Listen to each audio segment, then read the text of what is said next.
오늘 성경은 빌립보서 1장 8절에서 11절까지의 말씀입니다. 빌립보서 1장 8절에서 11절 다 같이 읽겠습니다. 내가 예수 그리스도의 심장으로 너희 무리를 얼마나 사모하는지 하나님이 내 증인이시니라.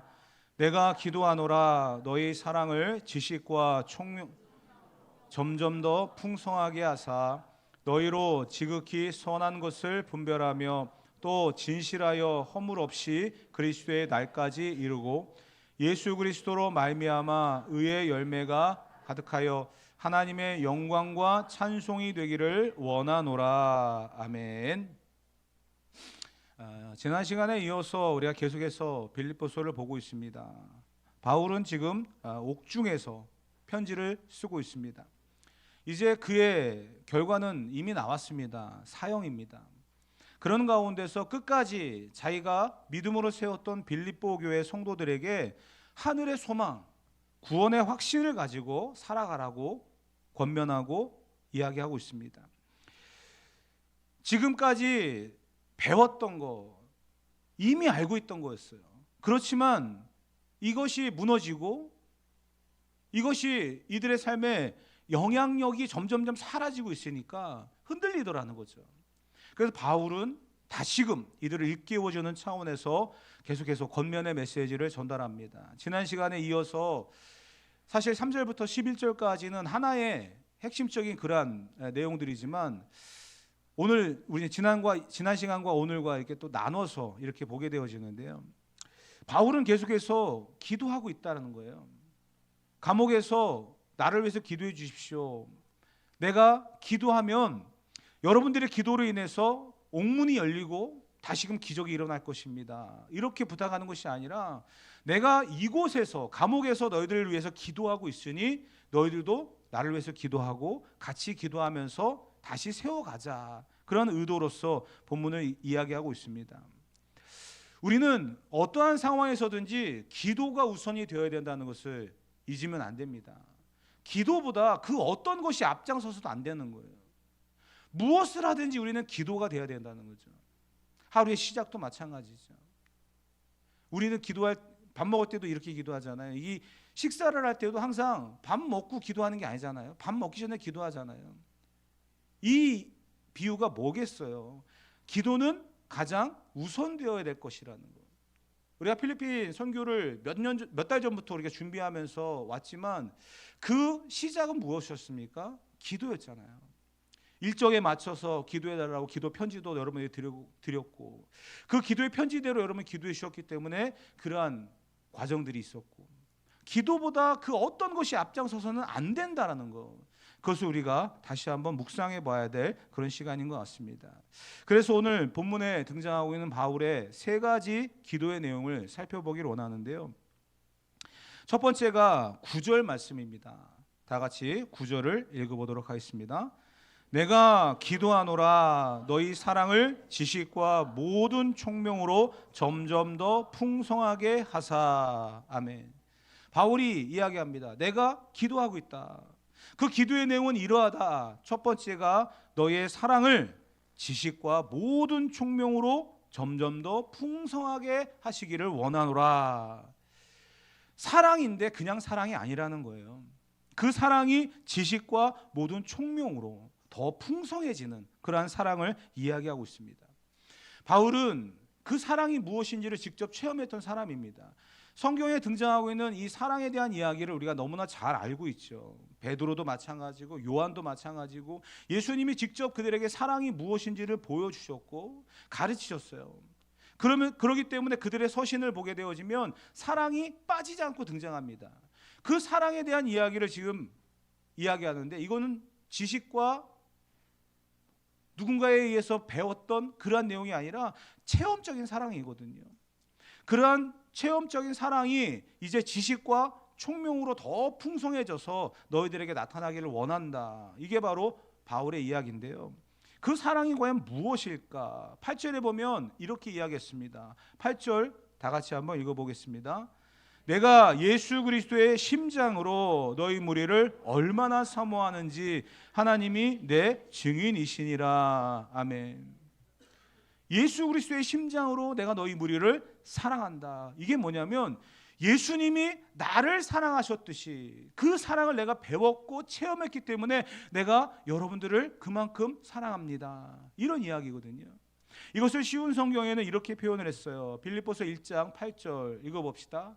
내가 여러분을 얼마나 보고 싶어 하는지 그 누구보다도 하나님께서 잘 알고 계실 것입니다. 예수 그리스도의 사랑으로 여러분 모두를 사랑합니다. 아멘. 좀 더 이해가 되시죠? 얼마나 애틋하겠습니까? 감옥에 갇혔어요. 이제 그에게는 사형 언도가 됐어요. 이제 사형 받는 일만 남았어요. 그러니 오히려 이 빌립보 교회 성도들이 얼마나 보고 싶겠어요. 근데 보고 싶은 그 마음이 뭐겠습니까? 사랑이죠. 그 사랑하는 마음으로 내가 너희를 위해서 기도한다. 이렇게 이야기하고 있어요.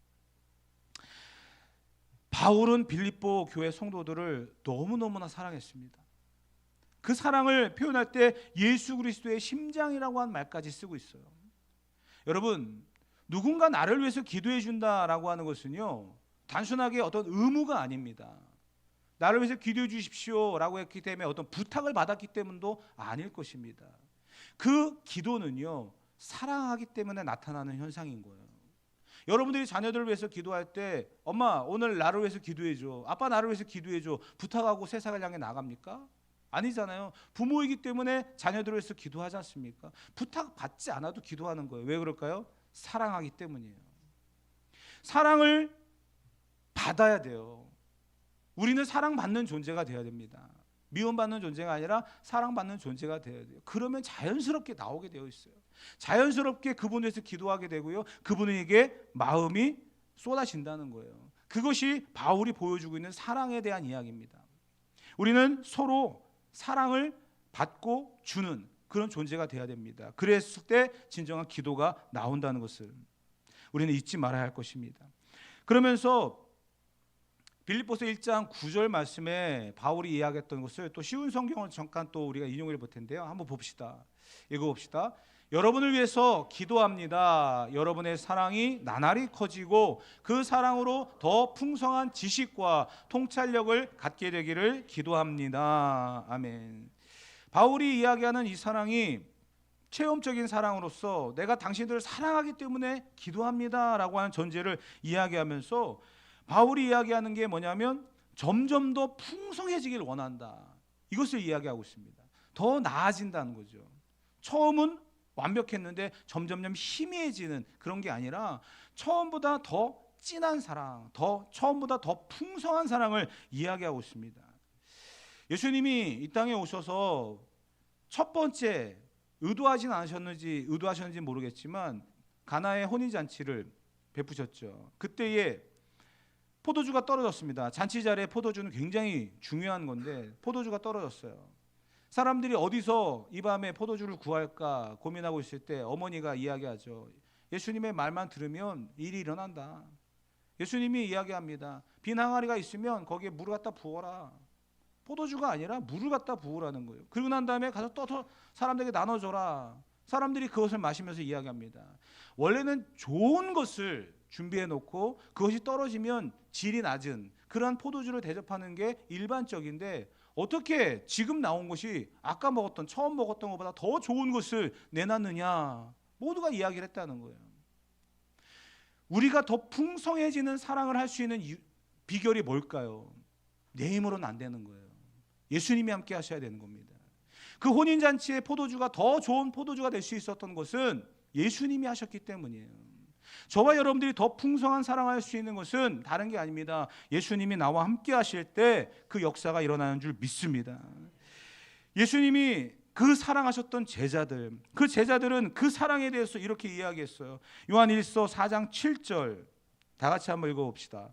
사랑하는 자들아 우리가 서로 사랑하자. 사랑은 하나님께 속한 것이니 사랑하는 자마다 하나님으로부터 나서 하나님을 알고, 하나님으로부터 우리가 사랑을 받았다는 거예요. 그렇기 때문에 서로 사랑함이 마땅하다는 거죠. 요한일서 4장 12절 다 같이 읽어봅시다. 어느 때나 하나님을 본 사람이 없으되 서로 사랑하면 하나님이 우리 안에 거하시고 그의 사랑이 우리 안에 온전히 이루어지니라. 아멘. 우리가 서로 사랑하면 그 안에서 하나님을 볼 수 있다는 거예요. 여러분들을 시험에 빠뜨리게 만들 하나의 질문을 던져볼까요? 옆에 계신 분에게 하나님이 보입니까? 우리는 심각하게 자꾸 질문을 던져볼 수 있어야 됩니다.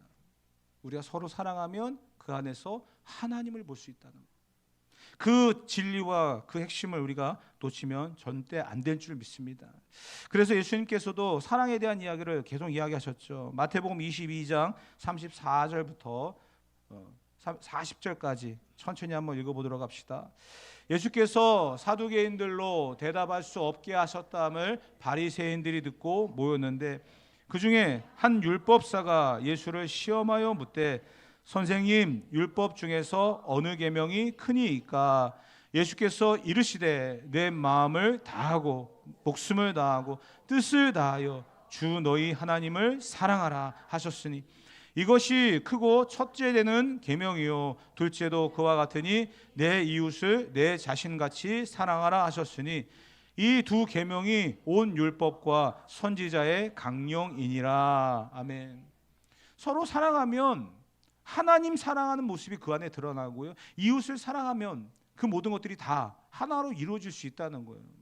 근데 이러한 사랑을 계속 이야기하는 게 성경의 이야기죠. 고린도전서 13장 1절과 2절 말씀에 이렇게 이야기했습니다. 다 같이 읽어봅시다. 내가 사람의 방언과 천사의 말을 할지라도 사랑이 없으면 소리나는 구리와 울리는 꽹과리가 되고 내가 예언하는 능력이 있어 모든 비밀과 모든 지식을 알고 또 산을 옮길 만한 모든 믿음이 있을지라도 사랑이 없으면 내가 아무것도 아니요. 아멘.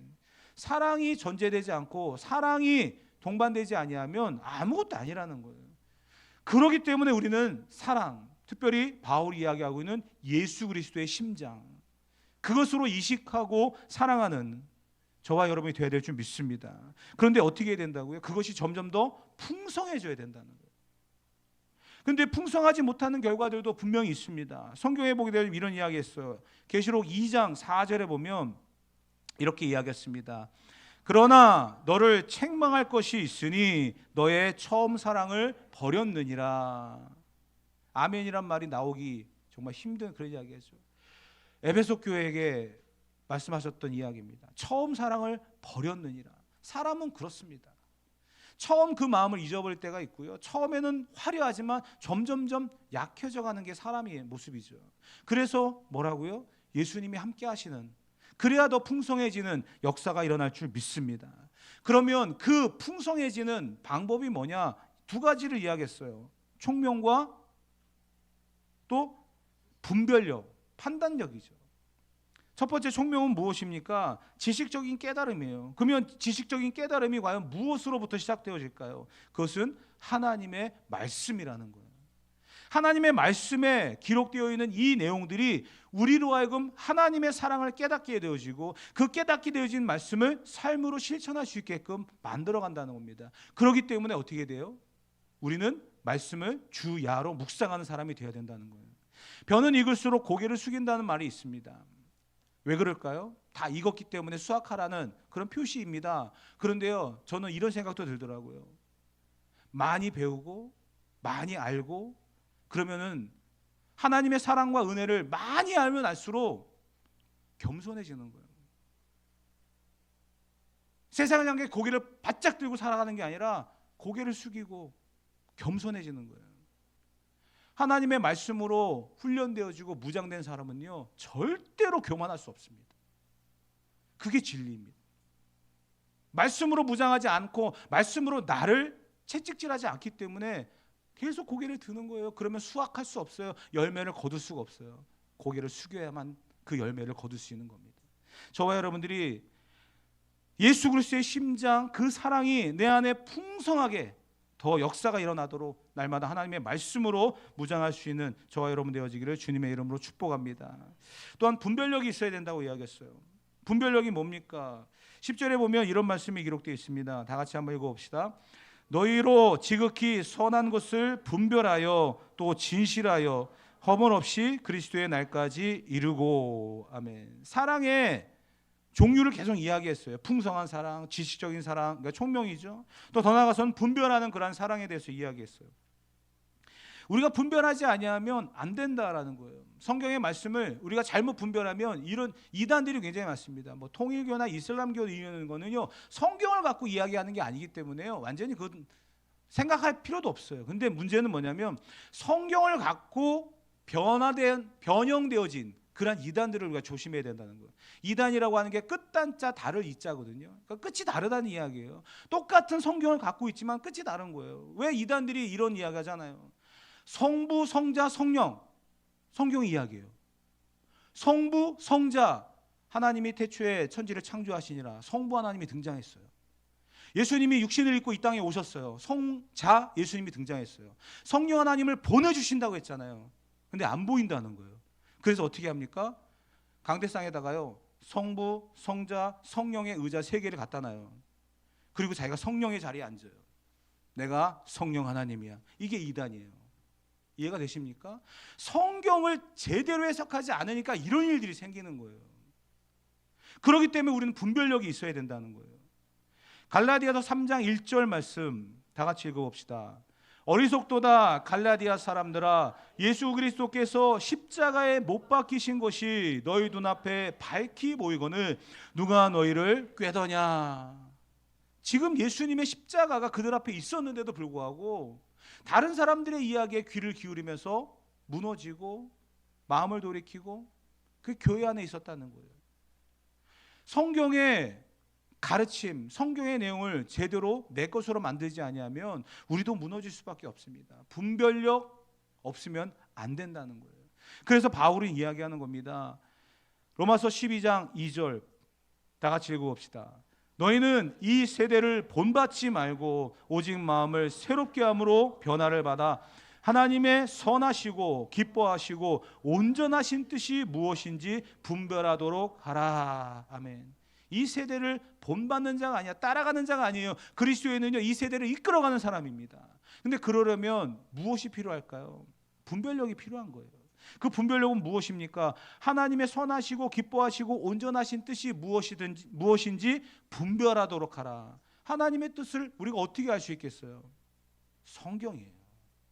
이 시대에 우리에게 주어진 하나님의 뜻은 성경입니다. 근데 이 성경을 잘못 해석하게 되어지면 아까와 같은 하나님의 자리에 자기가 들어가는 거예요.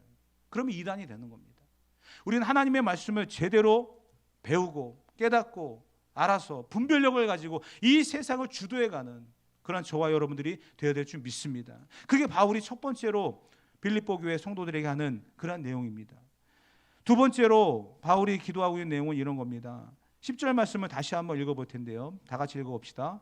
너희로 지극히 선한 것을 분별하며 또 진실하여 허물 없이 그리스도의 날까지 이루고. 아멘.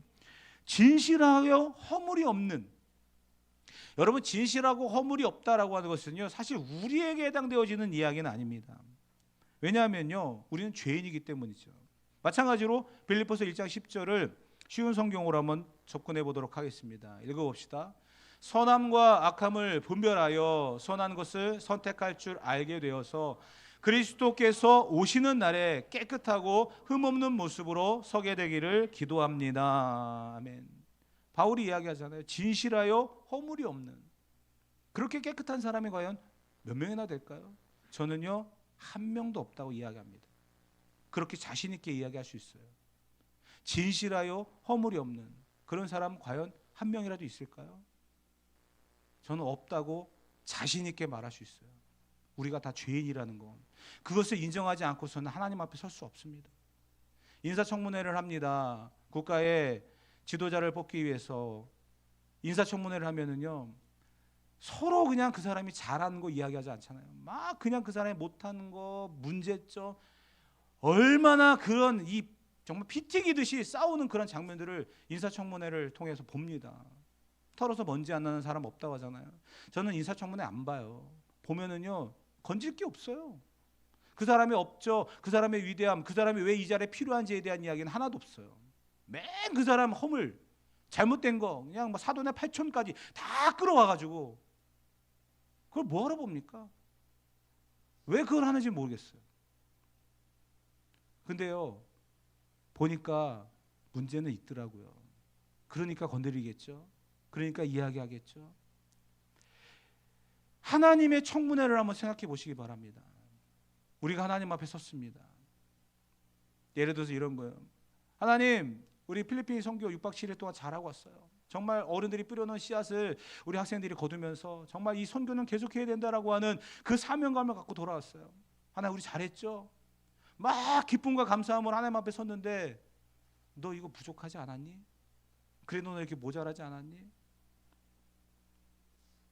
네가 한 업적과 네가 했던 행동들에 대해서 자랑하지 말고 네가 하나님 앞에 어떠한 존재인지를 다시 한번 돌아봐야 되지 않겠니? 하나님이 그렇게 이야기하시고 우리에 대해서 자꾸 말씀하신다고 한다면 과연 구원받을 수 있는 존재가 누가 있겠고, 과연 하나님 앞에 설 수 있는 사람, 천국에 들어갈 수 있는 사람이 과연 누가 되겠습니까?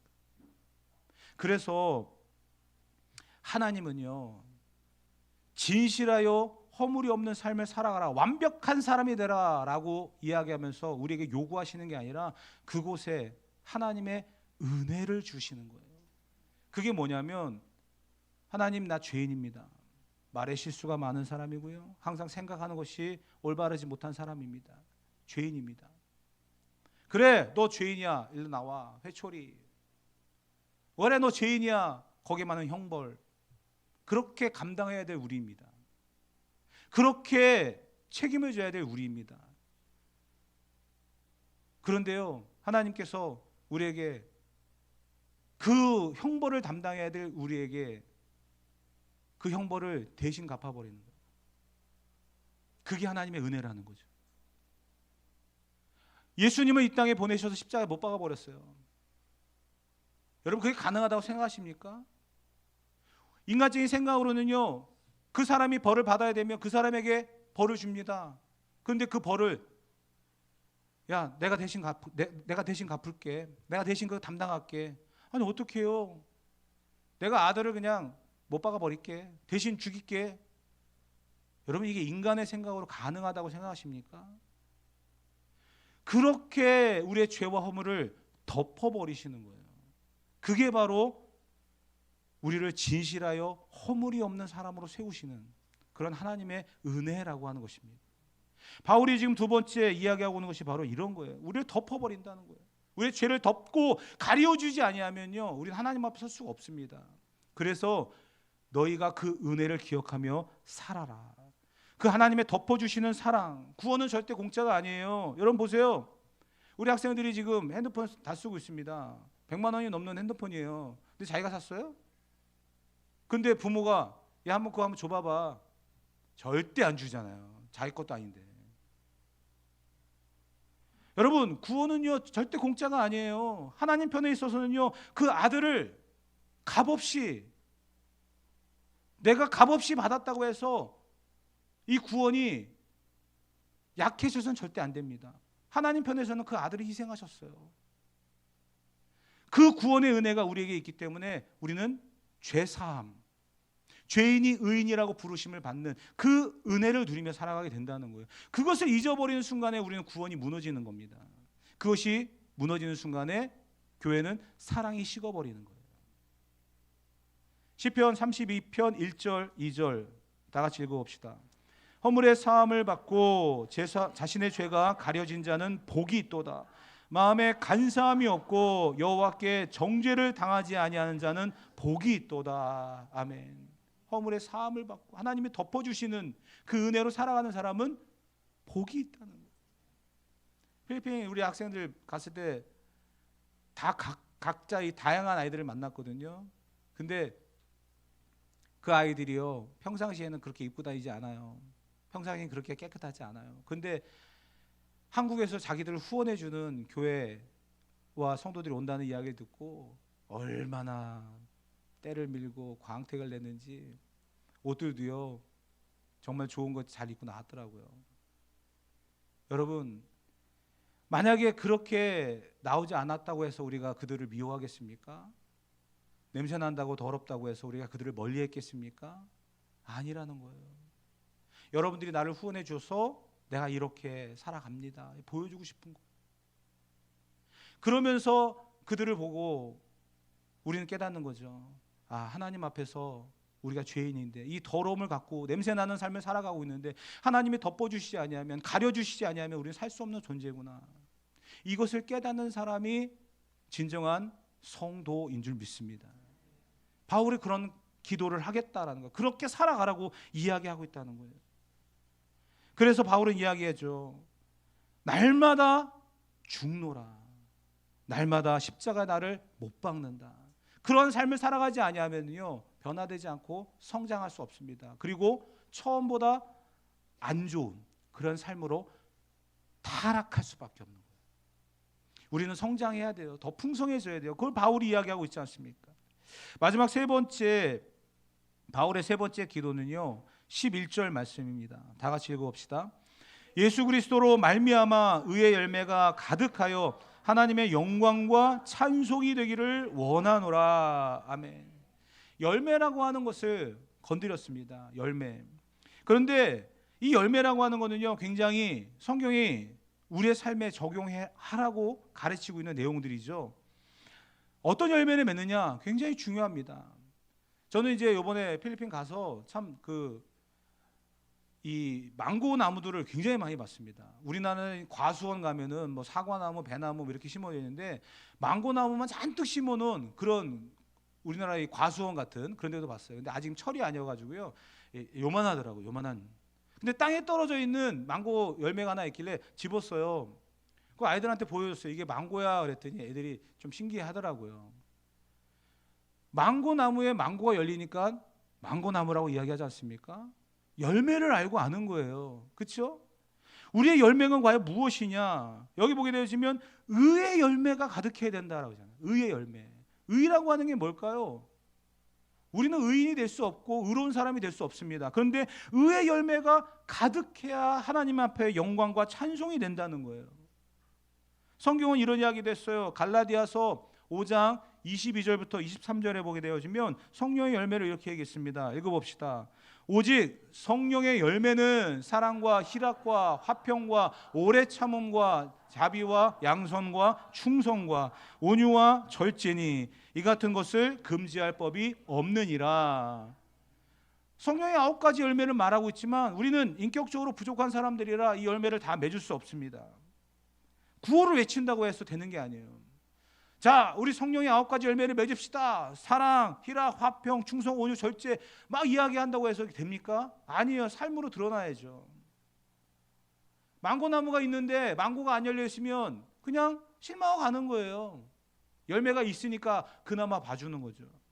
그리스도인이 성령의 열매가 없는데 사람들이 봐주겠습니까? 열매가 있으니까 보는 거예요. 부러워하는 거예요. 그게 우리들의 삶이 되어야 된다는 겁니다. 그런데 과연 우리가 구호만 외친다고 되는 게 아니라 삶으로서 이런 것이 드러나야 되는데 어떻게 하면 이런 열매를 맺을 수 있느냐? 답은 정해졌어요. 요한복음 15장 5절 읽어보겠습니다. 나는 포도나무요 너희는 가지라. 그가 내 안에 내가 그 안에 거하면 사람이 열매를 많이 맺나니 나를 떠나서는 너희가 아무것도 할 수 없음이라. 아멘. 나를 떠나서는 너희가 아무것도 할 수 없느니라. 열매를 맺는 방법 알려주시잖아요. 나를 떠나서는 너희가 아무것도 할 수 없다. 예수님께 붙어 있어야 된다는 거. 그래야 성령의 열매, 의의 열매를 맺게 된다는 겁니다. 그 이야기를 바울도 하고 있어요. 11절에 뭐라고 되어 있어요? 의의 열매를 가득 맺기를 원한다라고 하면서 예수 그리스도로 말미암아 이야기하잖아요. 예수 그리스도로 말미암아 우리가 예수님의 나무에 붙어 있으면 열매를 맺는다는 거예요. 그와 함께 거하며 살아가면 이 성령의 열매, 의의 열매를 맺는 사람이 된다는 겁니다. 그런데요, 이것도 재밌어요. 우리가 원해서 막 찾아가는 거예요. 나는 망고나무에, 나는 사과나무에, 나는 배나무에 붙어서 살아가야지. 그렇게 원해서 가는 게 아니더라고요. 시편 1편 3절 다 같이 한번 읽어보겠습니다. 그는 시냇가에 심은 나무가 철을 따라 열매를 맺으며 그 잎사귀가 마르지 아니함 같으니 그가 하는 모든 일이 다 형통하리로다. 아멘. 여기서 시냇가에 심은 나무라고 되어 있습니다. 근데 심은 나무다라고 하는 게 심겼다라는 이야기인데, 이것은 내가 그곳에 심었다, 원하는 곳에 심어졌다라고 하는 그런 의미가 아니라 누군가에 의해서 옮겨졌다라는 그런 이야기예요. 쉽게 이야기하면 저희가 학생들은 그걸 어린 학생들이다 보니까 잘 못 보더라고요. 그냥 그 차 안에서 수다 떨고 막 그러느라고 그냥 어디를 가는지도 몰라. 꼭 그냥 제가 매니저가 된 것 같아요. 그냥 야 행사 있다 어디 가자, 쫙 차 막 1시간이고 2시간에 끌고 가지고 야 내려 말라나나 노래 부르고 오고, 야 집에 왔다 밥 먹어 그럼 밥 먹고 무슨 행사 뛰러 갔다 오는. 근데 저는요 뭐 나이가 들어서인지 몰라도 하여튼 이게 풍경이 막 보이는 거예요. 와, 이 필리핀 땅이 이런 데구나. 산을 보고 막 풍경을 보고 막 아까 얘기했던 망고나무 그 과수원 애들은 못 봤을 거예요. 막 그냥 막 보면서 하고 그 안에 망고나무 열매 열린 것도 막 보고 막 이렇게 지나가는데 이제 허벌판이에요. 잡초가 막 무성하고 지금 건기기 때문에 다 풀이 말라 죽었어요. 근데 딱 한 그루 망고나무가 어린 망고나무 하나가 딱 있더라고요. 무슨 뭐 영화의 한 장면처럼 그게 한 그루만 딱 있어요. 그 넓은 벌판에 망고나무 하나 딱 있는데 굉장히 어린 나무. 그거 딱 보면서 야, 좀 세워주지. 사진이라도 한 장 찍고 가게. 근데 무심하게 그냥 막 선교사가 막 가버려가지고 눈에만 담고 왔는데요. 그 허벌판에 옆에 있는 모든 풀들은 다 시들어가지고 물기가 없으니까 다 타버렸어요. 말라버렸어요. 근데 그 어린 망고나무 하나 딱 있더라고요. 그걸 보면서 이 말씀이 묵상되어지는 거예요. 여러분, 내가 그곳에 심어지고 싶다고 해서 심어지는 게 아니에요. 누군가 나를 옮기시는 거예요.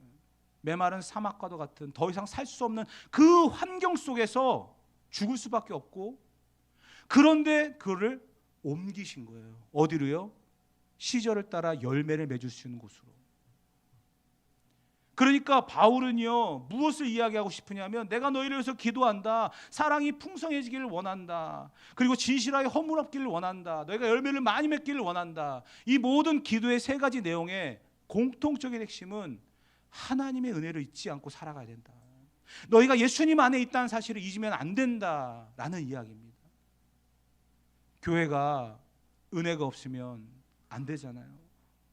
지금 빌립보 교회를 향한 바울의 마지막 호흡이 담겨있는 이 간절한 외침의 기도의 내용들을 우리는 분명히 기억하며 살아가야 될 줄 믿습니다. 우리의 사랑 더 풍성해져야 될 줄 믿습니다. 진실하여 허물이 없는 삶, 내 노력과 수고로 되는 것이 아니라 하나님의 말씀대로 살아가려고 하는 그 삶의 현장에 주시는 하나님의 은혜고 능력이고 축복임을 잊으면 안 될 줄 믿습니다. 그 삶의 결과로 드러나는 수많은 열매들, 그 열매는 나의 자랑과 나의 업적이 아니라 의의 열매, 그리스도 예수께서 우리와 함께 하심으로 드러나는 그러한 의의 열매의 결과가 되어야 될 줄 믿습니다. 저와 여러분들이 이러한 진정한 그리스도인의 삶을 살아가서 하나님의 교회를 든든히 세워가고 그리스도인으로 온전히 승리할 수 있는 삶이 되어지기를 주님의 이름으로 축복합니다.